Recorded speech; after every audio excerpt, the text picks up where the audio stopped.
Je vais maintenant m'intéresser à un type de formulaire un peu particulier, ce qu'on appelle les formulaires à onglets.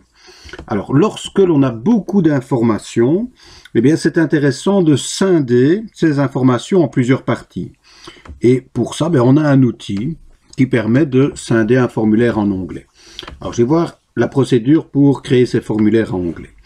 Ici, je suis dans mon formulaire F client, donc je vais fermer ceci et je vais créer un nouveau formulaire.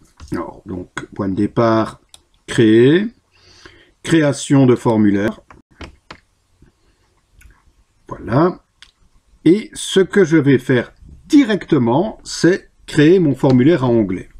Et pour ça, dans l'onglet création, j'ai dans les contrôles un bouton contrôle onglet. Donc ce bouton-ci. Je clique dessus. Et ensuite, je vais simplement me positionner dans la zone détail. Je vais cliquer et glisser pour délimiter la zone dans laquelle je souhaite créer mon formulaire en onglet. Je relâche. Et en relâchant, eh bien, j'ai ici des onglets qui ont été créés. Alors, ce que je vais peut-être commencer par faire, c'est changer le nom des onglets. On peut imaginer un premier onglet avec comme nom info client et un deuxième onglet avec comme nom photo client. Alors, pour changer le nom d'un onglet, eh bien, on va cliquer dessus pour le sélectionner. Alors, attention, il faut bien cliquer dessus. Ici, je clique une fois, une deuxième fois dessus pour le sélectionner. Et ensuite, pour modifier son nom, dans l'onglet création, je vais aller sur le bouton feuille de propriété, donc côté du bouton ajouter des champs existants.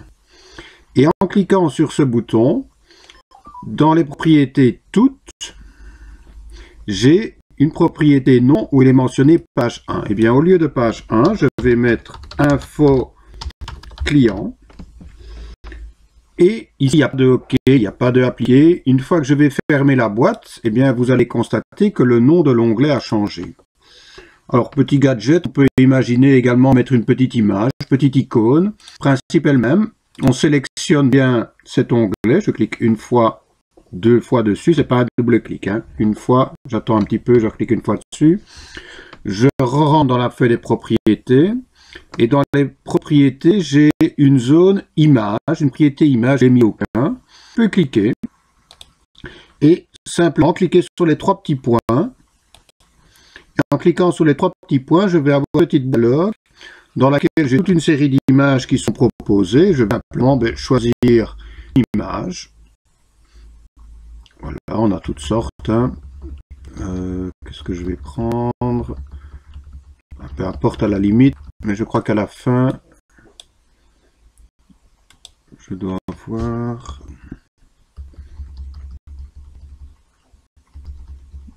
Là, je vais finir par trouver. Peu importe, je ne sais plus laquelle j'avais pris. Visage. Donc, comme elles sont triées par ordre. Ah ben oui, ici, ça va bien. Voilà, visage. Je clique sur OK. Et en cliquant sur OK, j'ai bien mon petit logo ici, ma petite icône. Je vais modifier le nom ici de page 2, je vais mettre photo client. Donc on imagine dans cet onglet, on ira mettre la photo du client. Et je vais modifier l'image. Au lieu de aucun, je vais choisir une image.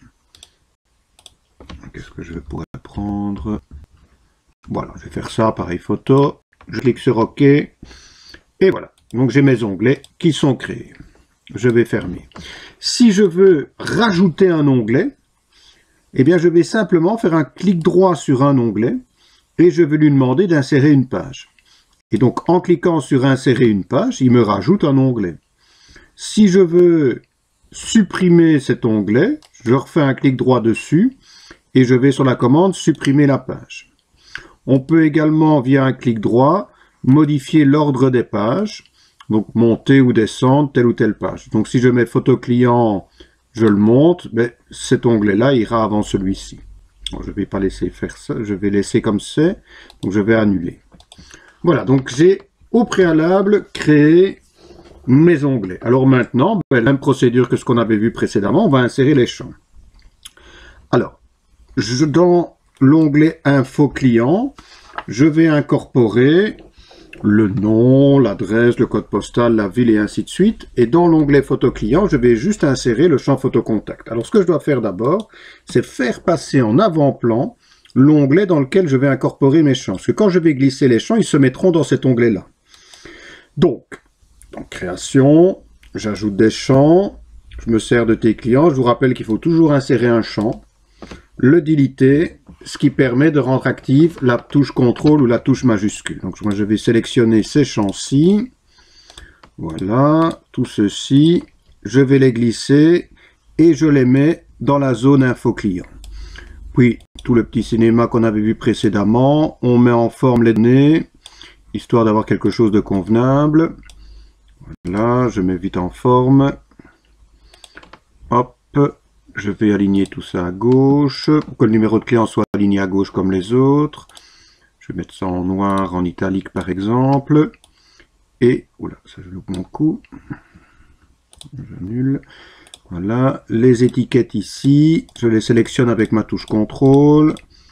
Je vais faire en sorte que le texte apparaisse en gras et en noir. Donc voilà ce que ça donne. Je vais aller voir en mode formulaire. Et voilà à quoi ressemble pour le moment mon formulaire onglet. Maintenant, dans le deuxième onglet, Photo Contact, je vais aller incorporer le champ Photo Contact. Donc le champ Photo Contact qui est un champ en format objet olé. Donc je clique sur cet onglet Photo Contact, je prends mon champ Photo Contact, je l'insère. Et cette zone-ci, c'est une zone qui va recevoir une image. Donc je vais agrandir la zone et je vais mettre l'étiquette au-dessus de cette zone. Voilà, je vais aller voir à quoi ça ressemble. Je bascule en mode formulaire et donc j'ai pour chacune des personnes un formulaire scindé en onglets. Sur le premier onglet, j'ai les informations générales et dans le deuxième onglet, j'ai une zone dans laquelle je pourrais incorporer chaque fois la photo du client. Je vais maintenant sauvegarder mon formulaire, disquette, je vais l'appeler F-onglet client. On va l'appeler comme ça. Je valide en cliquant sur OK. Et juste une dernière remarque, en principe on n'a qu'un formulaire par table. C'est inutile de créer 36 formulaires pour une même table. Ici, je le fais uniquement dans le but d'expliquer les choses. Voilà, je vais stopper là. Et dans la vidéo suivante, je ferai l'exercice 5.3 qui se trouve à la page 64.